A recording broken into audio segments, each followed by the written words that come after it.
¿Qué fue lo que pasó al otro día de que Jesús maldijera la higuera?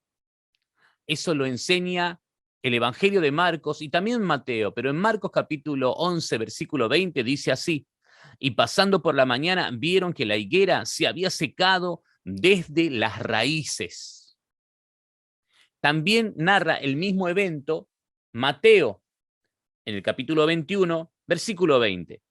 Y allí los discípulos le preguntan, ¿cómo es que se secó enseguida la higuera? Jesús responde, de cierto os digo que si tuviereis fe y no dudareis, no solo haréis esto de la higuera, sino que si a este monte dijereis, quítate y échate en el mar, será hecho. Y todo lo que pidiereis en oración, creyendo, lo recibiréis. Acá Jesús está hablando de esa fe verdadera, no de la fe carnal, de esa fe que viene de parte del Señor. Por supuesto, todo lo que pidamos al Padre, que si está de acuerdo a su voluntad, eso se va a hacer. Pero muchas veces como no sabemos cómo pedir, y como dice Romanos 8, por eso el Espíritu Santo intercede por nosotros con gemidos indecibles, lo que sí podemos hacer, a pesar de que a veces pensemos de que Dios no nos está contestando favorablemente, es confiar en Él, en que Él tiene el control de todas las cosas. El Señor, frente a cada problema, frente a cada montaña que tengamos que atravesar, esa montaña la podemos echar a un costado y echarla al mar, dice en esta promesa, dice en este versículo. Pero todo este día martes que comienza de esta manera, continúa la narración en Mateo hasta el capítulo 25 inclusive. Los títulos que podemos encontrar y darnos cuenta de lo que estaba pasando era cómo los fariseos cuestionaban la autoridad de Jesús. Es así que desde el versículo 28 Jesús les da dos parábolas al principio, en este capítulo 21, que son las parábolas de los dos hijos y la de los labradores malvados.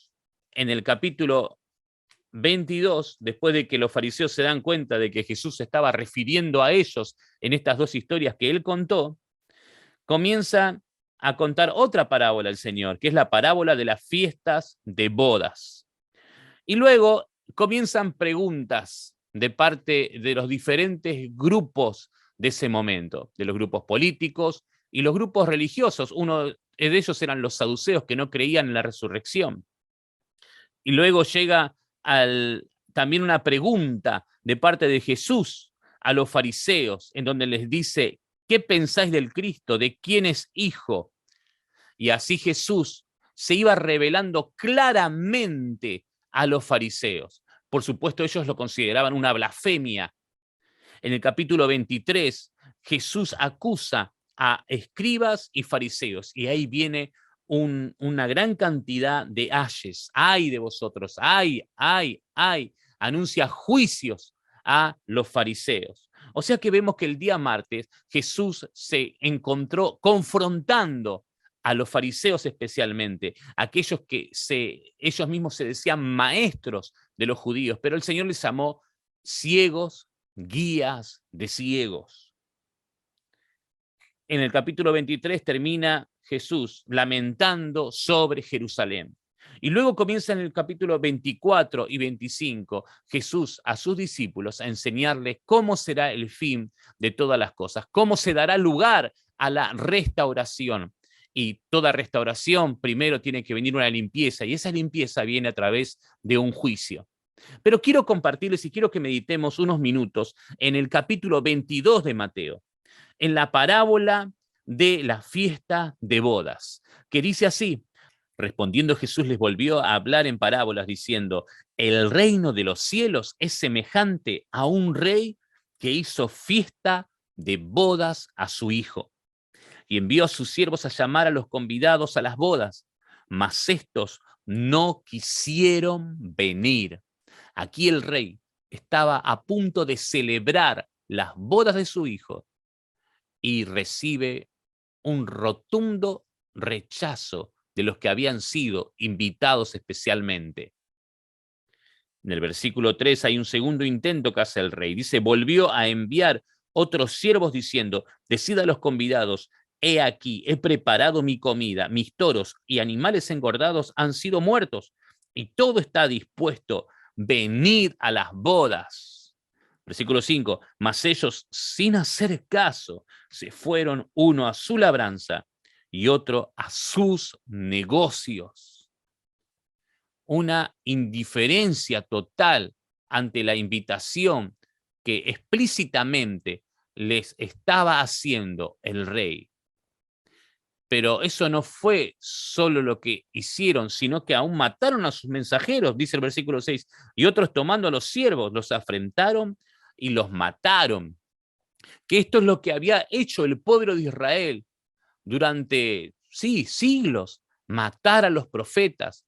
Y así los líderes religiosos, los fariseos de ese momento, también tenían el mismo deseo en cuanto a Jesús. Ellos ya querían asesinarle, estaban buscando la ocasión. A eso se refieren las anteriores parábolas, la de los 2 hijos y la de los labradores malvados. Jesús acá, como dijimos antes, está confrontando duramente a los fariseos. ¿Y cuál es la respuesta del rey a tremendo rechazo? Dice el versículo 7, al oírlo el rey se enojó y enviando sus ejércitos destruyó a aquellos homicidas y quemó su ciudad. Entonces dijo a sus siervos, las bodas, a la verdad, están preparadas, mas los que fueron convidados no eran dignos. Id pues a las salidas de los caminos y llamad a las bodas a cuantos halléis. Y saliendo los siervos por los caminos, juntaron a todos los que hallaron, juntamente malos y buenos. Y las bodas fueron llenas de convidados. Y entró el rey para ver a los convidados, y vio allí a un hombre que no estaba vestido de boda. O sea, hasta ahí la fiesta comenzó. No con aquellos que primeramente había enviado, claramente, como lo cuenta Juan capítulo 1, versículo 11, a los suyos vino, mas los suyos no le recibieron. Y aquí estaban, ya la fiesta estaba empezada, y es ahí donde el rey sale a ver quiénes estaban en la fiesta, y dice que encontró a alguien que no estaba vestido de boda. ¿Y qué pasó con esta persona? Versículo 12. Y le dijo, amigo, ¿cómo entraste aquí sin estar vestido de boda? Mas él enmudeció. Versículo 13. Entonces el rey dijo a los que servían, atadle de pies y manos y echadle en las tinieblas de afuera. Allí será el lloro y el crujir de dientes, porque muchos son llamados y pocos escogidos. Era costumbre de los reyes vestir a aquellos que venían a las fiestas. Le ponían vestiduras especiales para las bodas. O sea, no cabe acá pensar de que, bueno, este hombre salió apurado y no tenía su ropa. No, los reyes, nos cuenta la palabra de Dios en Génesis 45, 22, en Esther 6, 8 y 9, de cómo ellos vestían y proveían de vestimentas adecuadas para estar en las bodas. Y este hombre no las tenía. ¿Por qué no las tenía?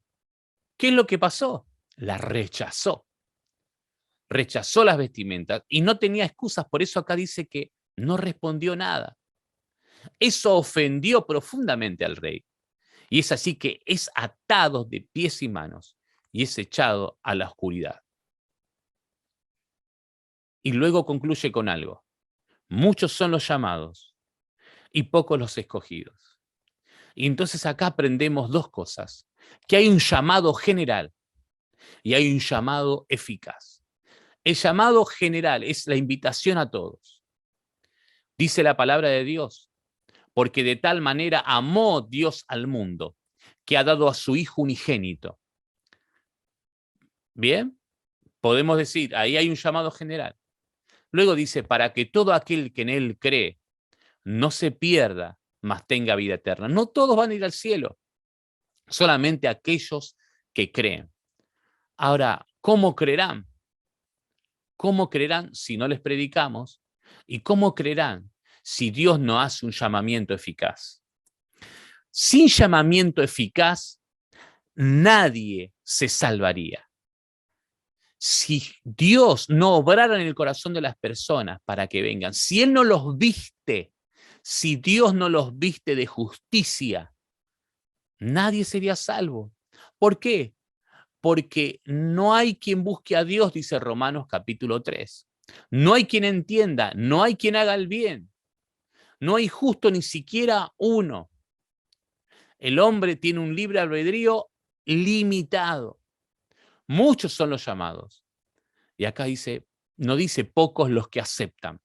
No dice poco los que tuvieron ganas de venir. No, dice pocos los escogidos. Sin llamamiento eficaz, sin elección, nadie sería salvo. Y esta elección está claramente explicada en esta parábola. Es por gracia. Es un regalo de Dios. Si las personas pudieran elegir la salvación, sería por obras también. ¿Y qué dice Efesios 2, 8 y 9? Porque por gracia sois salvos, por medio de la fe. Y esto no de vosotros, es don de Dios. Muchos se ponen mal al pensar en esta verdad bíblica, porque estamos tan aferrados a nuestros derechos, estamos tan aferrados a que nosotros elegimos. Es más, se dice que Jesús es un caballero, que Dios es un caballero, que Él nunca obliga a nadie. Sin embargo, no es lo que encontramos a la luz de la palabra de Dios que sea así. Dice, por ejemplo, Juan, el Evangelio de Juan, en el capítulo 6, versículo 37, Jesús mismo dice, todo lo que el Padre me da, vendrá a mí. Y el que a mí viene, no le echo fuera. ¿Por dónde comienza el caminar de esa persona para llegar a Jesús? El Padre. Dice el versículo 44, ninguno puede venir a mí si el Padre que me envió no le trajere, y yo le resucitaré en el día postrero. Elección. Esta elección también la vemos claramente narrada en Efesios capítulo 1, versículos 3 al 5. Bendito sea el Dios y Padre de nuestro Señor Jesucristo, que nos bendijo con toda bendición espiritual en lugares celestiales, según nos escogió en Él antes de la fundación del mundo, para que fuésemos santos y sin mancha delante de Él, en amor, habiéndonos predestinado para ser adoptados hijos suyos por medio de Jesucristo, según el puro afecto de su voluntad. La salvación, esta elección, este llamado eficaz, viene de parte del Señor. Podemos ir también a 1 Corintios, capítulo 1, versículo 24. Mas para los llamados, así judíos como griegos, Cristo poder de Dios y sabiduría de Dios. Versículo 26. Pues mirad, hermanos, vuestra vocación, o sea, vuestro llamado, que no sois muchos sabios según la carne, ni muchos poderosos, ni muchos nobles, sino que lo necio del mundo escogió Dios para avergonzar a los sabios, y lo débil del mundo escogió Dios para avergonzar a lo fuerte, y lo vil del mundo y lo menospreciado escogió Dios, y lo que no es, para deshacer lo que es. Sin llamamiento eficaz, nadie sería salvo. Y esto no excusa, no exime de culpa al hombre, porque hay un llamado general. Es decir, nadie podría ser salvo si no fuera por la gracia de Dios. Nadie podría ser salvo si no fuera por la gracia de Dios.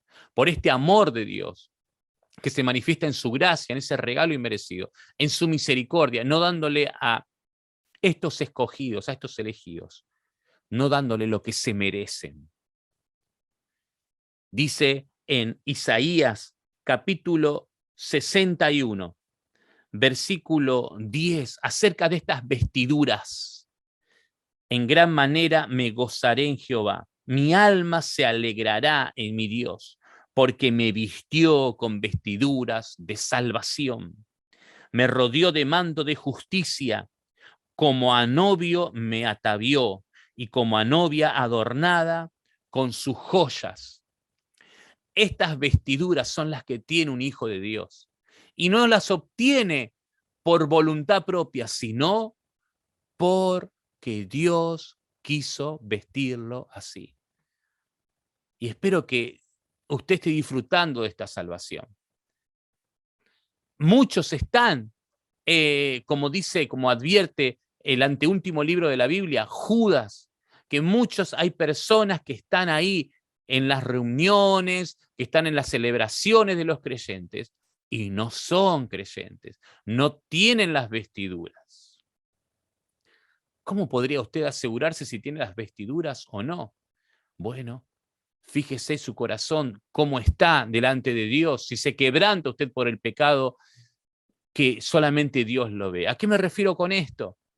A veces nos espantamos y nos ponemos mal cuando descubren que estamos pecando, pero en su vida íntima, ¿qué tal? ¿El Espíritu Santo le está reprendiendo? ¿Usted está buscando cada día del Señor? Revise su vida.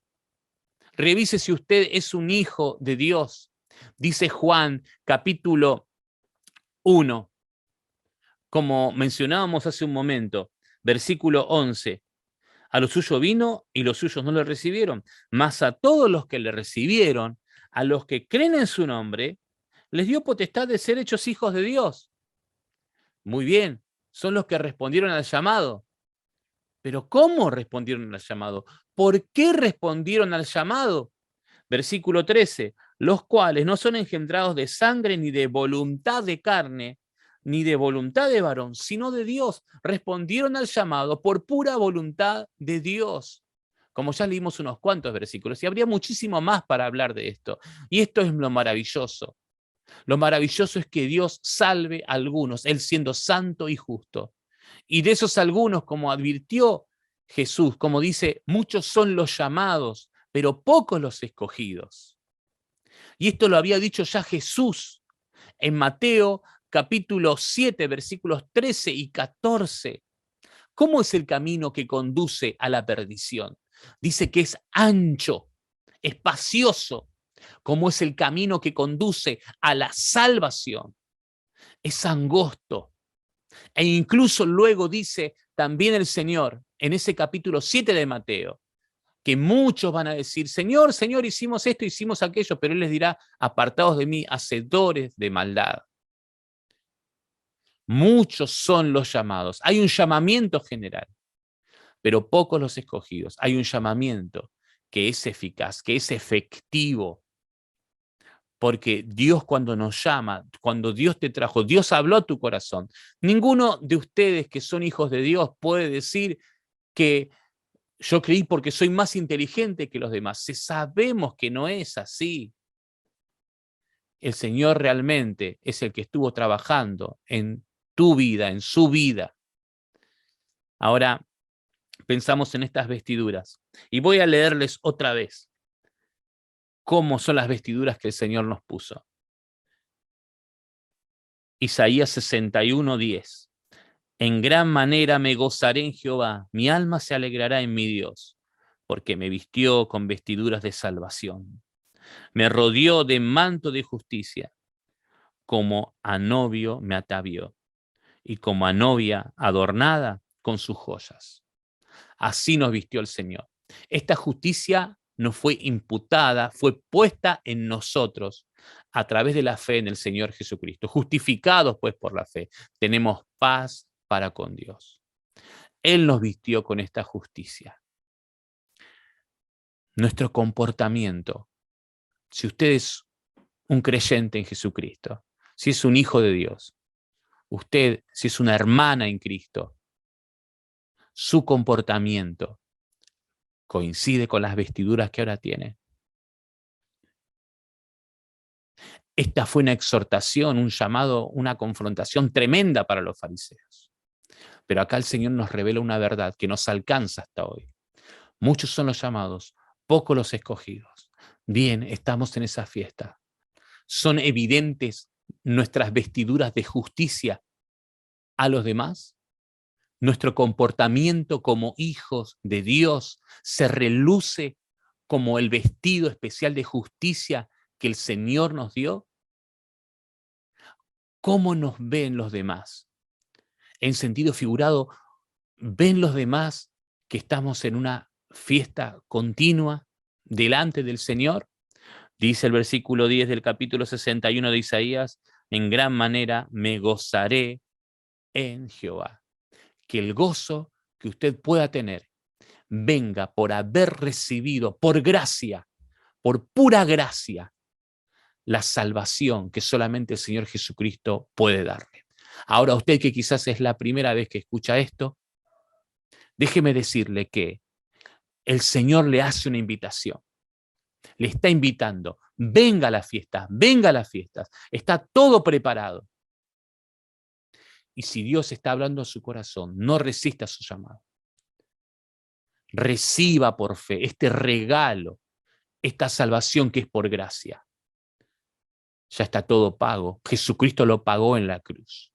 Él ocupando el lugar de los injustos para hacernos justos a nosotros. Él resucitó y así queda sellada nuestra justificación. Por eso usted debe reconocer que Jesucristo es el único que le puede salvar. Renuncia al pecado y reciba al Señor Jesús como su único Salvador. Renunciar al pecado nos hace poner nuestro corazón en la actitud correcta para acercarnos a Dios. Dios no desecha el corazón contrito y humillado. Pero es necesario que usted reconozca que Jesucristo murió por usted en la cruz y que resucitó. Si usted le recibe por fe, la justicia de Jesucristo vendrá a su vida y le limpiará de sus pecados pasados, presentes y futuros. Y usted podrá decir: he nacido de nuevo. Así que la invitación está hecha.